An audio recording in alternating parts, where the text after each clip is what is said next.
Well, you could call it the legend that refuses to die. The myth of Bigfoot has persisted for decades, featured in manhunts and movies and museums and products. So why do people continue to believe this? Journalist John O'Connor spent a year traveling the Pacific Northwest talking to people who obsess and track Sasquatch. His book is The Secret History of Bigfoot, Field Notes on a North American Monster. And John joins us live. Thanks for being with us.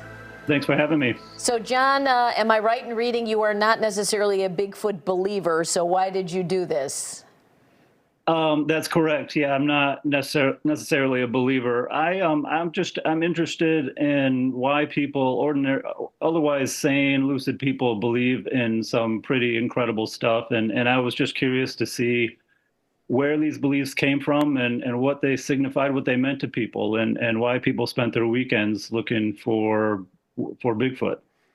Yeah, I mean, so the wider concept makes a lot of sense. Why do smart people sometimes believe in weird things? But this seems so absurd that this giant creature, you know, you think there would be strong evidence and there'd be dozens of them, and of course that there aren't.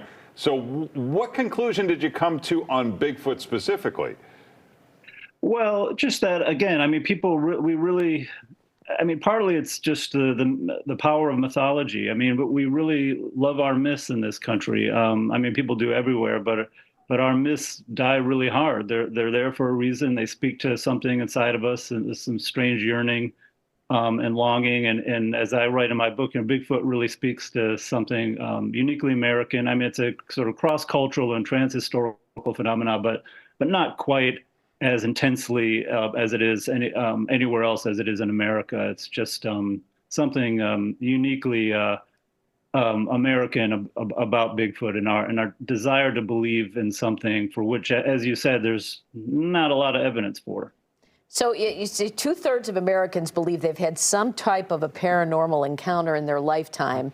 Of the people that you met, what is it about Bigfoot, though? Not aliens, not anything else. I mean, I'm not saying one thing is or another thing is crazier than the other, but what is it that these people find so enthralling about Bigfoot?